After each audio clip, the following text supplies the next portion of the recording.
refait la semaine éco avec cette semaine Christophe Barraud, chef économiste stratégiste chez Market Securities. Bonjour Christophe. Bonjour. Alors pas mal de statistiques cette semaine, que ce soit en Allemagne, dans l'Union Européenne ou même en Chine. On commence avec l'Allemagne. Le PIB allemand est ressorti plus positif qu'attendu. En fait, on s'attendait à une récession et finalement on a même un léger excédent budgétaire. Alors sur les statistiques, donc c'est du quatrième trimestre, il y a une très légère hausse. Plus positif qu'attendu, je ne sais pas vraiment parce que ça dépend. En fait, il y avait quand même des craintes de certaines personnes, mais le consensus attendait un rebond un peu plus élevé. D'ailleurs, si vous regardez les prévisions de la Banque Centrale Européenne pour le quatrième trimestre, elle s'attendait à 0,4%, donc ce qui implique que l'Allemagne progresse beaucoup plus que légèrement, comme sous-entendu par les autorités allemandes. Donc certes, on évite la récession, mais ça confirme un petit peu les signaux qu'on a eu précédemment d'un fort ralentissement en Allemagne, mais aussi en Europe.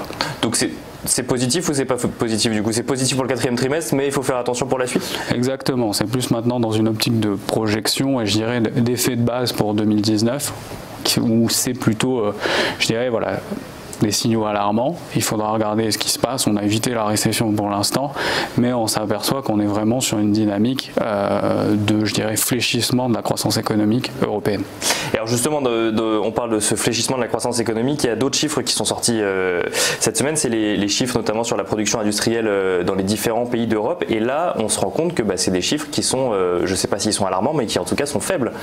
Très faible, et ça a montré une contraction, je dirais, assez globale dans l'ensemble de la zone euro, que ce soit la France, l'Italie, l'Allemagne, qui montre très bien que petit à petit, on a vraiment un ralentissement synchronisé au niveau mondial qui touche aussi la zone euro et l'Allemagne, du coup, essentiellement parce qu'on a un frein dans les échanges commerciaux, donc qui provient de tout un tas de fronts, donc guerre commerciale d'une part. Vous avez aussi beaucoup d'incertitudes sur le plan de la politique économique, donc États-Unis où maintenant voilà, on est dans une phase de arrêt des activités gouvernementales. Europe, il y a tout un tas d'échéances avec le Brexit en fond.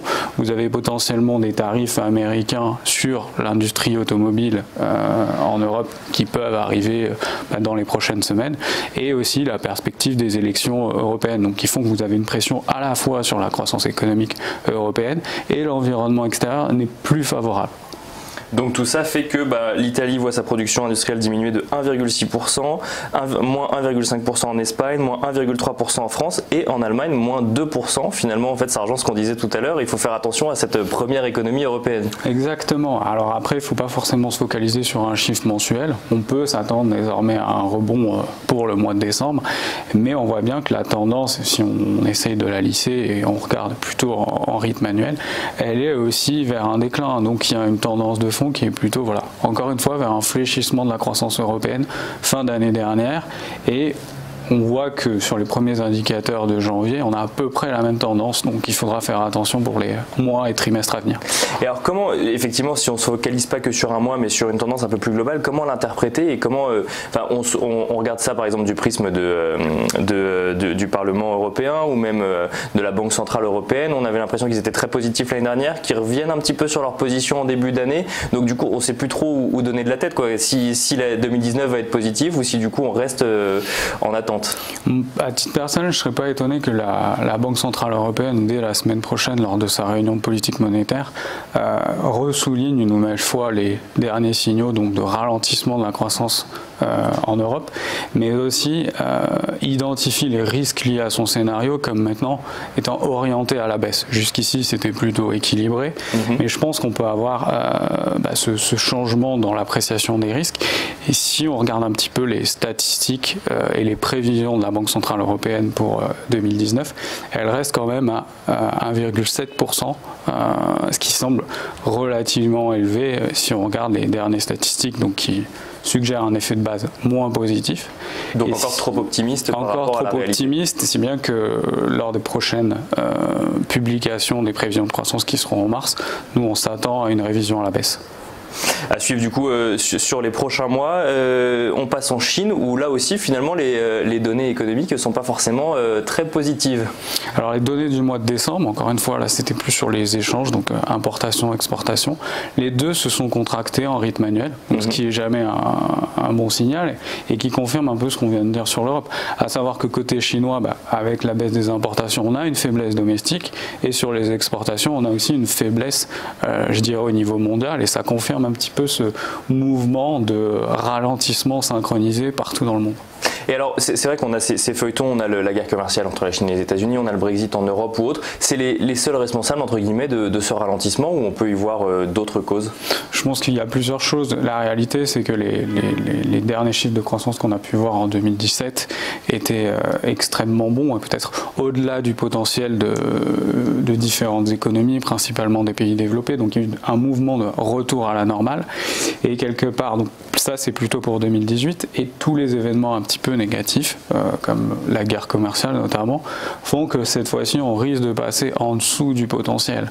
Donc il y a un peu un phénomène de facteur transitoire, mais aussi de retour vers une dynamique de long terme qui était beaucoup plus faible que ce qu'on a vu en 2017. Alors si on prend le feuilleton qui nous a animé sur les 6 derniers mois et même plus, cette fameuse guerre commerciale entre la Chine et les États-Unis, ou en tout cas la volonté des États-Unis de renégocier un certain nombre d'échanges commerciaux, deux nouveautés cette semaine. La première est tombée hier soir, c'est que peut-être que finalement les tarifs douaniers appliqués à la Chine vont être revus pour rééquilibrer les échanges entre les deux pays. C'est des rumeurs pour l'instant, qu'est-ce que vous en pensez? C'est peut-être l'étape effectivement nécessaire pour avancer dans les négociations? Alors je n'irai pas jusque-là, je pense que justement enlever tous les tarifs, ce serait plus une finalité et une récompense pour la Chine, et ça suppose qu'auparavant la Chine va devoir mettre en place tout un tas de mesures structurelles pour réformer sa politique économique et surtout tout ce qui a trait à son Made in China à 2025. Donc ça implique beaucoup de réformes sur le plan des transferts de technologie, des joint ventures, etc.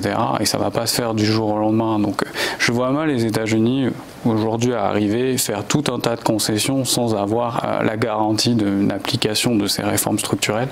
Je pense que ce serait plus une finalité et à court terme plutôt l'extension de la trêve actuelle avec potentiellement des accords sur des achats de biens américains par les Chinois, une ouverture un peu plus large au secteur financier chinois, donc peut-être un accord de transition vers à plus long terme potentiellement enlever tous les tarifs, mais il faudra beaucoup de temps avant que ça se mette en place. Donc, très court terme, j'exclus cette possibilité. Donc, c'est plutôt une rumeur qui viendrait montrer une envie d'ouverture ou une envie d'arriver à un accord, mais qui n'annonce pas forcément cet accord dans les prochaines heures ou prochains jours. Et il n'y a pas que la Chine avec qui les États-Unis ont envie de négocier, il y avait l'Europe. Ils ont effectivement, au début, ils ont souhaité effectivement rajouter des tarifs douaniers, puis finalement on a eu l'impression qu'on n'entendait plus trop parler, puis là par contre ils reviennent plus fermement sur l'agriculture et également sur l'automobile. Oui, alors il y a eu une petite pause dans les discussions donc jusqu'à la fin d'année dernière. Là aujourd'hui, on ne pouvait pas négocier avec tout le monde, du coup on se concentrait sur la Chine. Parce qu'ils ont un front ouvert avec la Chine officiellement et ils veulent en ouvrir deux autres, un avec l'Europe et un avec le Japon. La problématique aujourd'hui, c'est qu'ils ont des problèmes internes et c'est tout ce qui a trait à leur politique, arrêt des activités gouvernementales. Donc ils ont mis aussi un petit peu tout ça en sommeil. Mais l'idée, c'est de revenir vers l'Europe avec donc potentiellement des tarifs sur l'automobile. On devra avoir un rapport mi-février donc ordonné par le gouvernement américain sur la sécurité nationale dans l'automobile et potentiellement la manière de traiter ce problème, donc avec des tarifs ou non. Et on a une volonté aussi des Américains de négocier l'automobile mais aussi l'agriculture. Alors que côté européen, l'agriculture c'est la ligne rouge, on ne veut pas du tout en entendre parler. Bien sûr. Donc on pourrait potentiellement avoir des frictions à partir de mi-février ou dans les semaines à venir aussi. Et alors vous évoquiez ce fameux shutdown aux États-Unis. Les premières semaines, on pensait que ça n'aurait pas trop d'impact. Là, ça dure un petit peu. Du coup, comment est-ce qu'on s'organise de l'autre côté quand on a un shutdown d'un mois comme ça aux États-Unis? Alors déjà, je crois que c'est le plus long de l'histoire. L'idée, c'est que sur les premiers jours, ça n'a pas forcément trop d'impact, pas forcément trop de changements. Puis petit à petit, ça prend de l'ampleur. Et on le voit aujourd'hui, si vous regardez un petit peu toutes les activités de fret, par exemple, il y a des canaux qui se ferment, vous avez des aéroports, des terminaux qui se ferment, etc. Donc ça commence vraiment à avoir un impact, pas simplement sur les employés gouvernementaux, mais un peu plus global. Donc la difficulté, ça va être de trouver un accord rapidement, ou du moins trouver une solution pour qu'une partie des travailleurs qui sont en dehors du marché reviennent et reprennent leurs activités. Et alors, dernière question rapidement sur le Brexit. Donc le Brexit, ou en tout cas l'accord qui avait été trouvé entre Theresa May et l'Union européenne, a été refusé par la Chambre des représentants. On se souvient que du coup Theresa May a 3 jours pour présenter un autre accord, un plan B. À quoi est-ce qu'on peut s'attendre? Est-ce que du coup on va avoir un hard Brexit en mars, ou du coup les négociations vont être reportées, ou c'est le plan B qui même si c'est peu probable, va remporter la faveur des représentants? Alors la première chose, effectivement, c'est de voir ce qu'il y aura dans le plan B. Donc ça devrait être annoncé potentiellement ce week-end ou normalement lundi. Il y aura ensuite un débat le 29 janvier sur ce plan B, mais on peut s'attendre à, je dirais, un large éventail de possibilités. Vous pouvez avoir, première étape, tenter de renégocier avec l'Europe, ce qui semble exclu côté européen. C'est difficile de s'attendre à des concessions significatives en amont des élections européennes. Deuxième plan, ce serait potentiellement de décaler la date. Mais la question, c'est pourquoi, pour quel motif. Donc, éventuellement organiser un deuxième référendum. La difficulté, c'est la question, et surtout, est-ce que finalement les Britanniques vont voter ce plan ou pas? Donc, dernière possibilité. Il pourrait passer par un référendum directement. On peut s'attendre à, si aujourd'hui il n'y a pas de concession de l'Europe, la dernière étape, ce serait de se dire, voilà, on va redemander son avis au peuple, peut-être uniquement sur le nouveau plan qui a été défini, et voir ce qui se passe. Et là, ce serait, se remettre un petit peu dans une situation compliquée, parce que même si ça peut paraître évident qu'un Brexit dur a un impact négatif, je dirais économiquement, c'est pas forcément perçu comme ça par toute la population, et les sondages qui nous disaient en 2007 qu'il n'y aurait pas de Brexit nous disent la même chose aujourd'hui, mais il n'y a aucune garantie que ça se termine comme ça. Donc on peut potentiellement avoir, oui aussi, pas la volonté de faire un référendum, un scénario où il y a un Brexit dur, quitte à se dire refaire un référendum potentiellement après et voir ce qui peut se passer. Donc en fait on ne sait pas du tout comment ça va évoluer. Tout ce qu'on sait, c'est qu'il va y avoir potentiellement un plan B lundi ou peut-être mardi, mais qui sera présenté. On ne sait même pas, ou on n'arrive même pas à anticiper ce qu'il y aura dedans en fait. C'est très difficile parce que, comme on vient de le dire, il y a vraiment beaucoup de possibilités, et la difficulté aussi, c'est de voir comment ils peuvent s'organiser en interne pour avoir vraiment un consensus, ce qui n'est pas le cas aujourd'hui.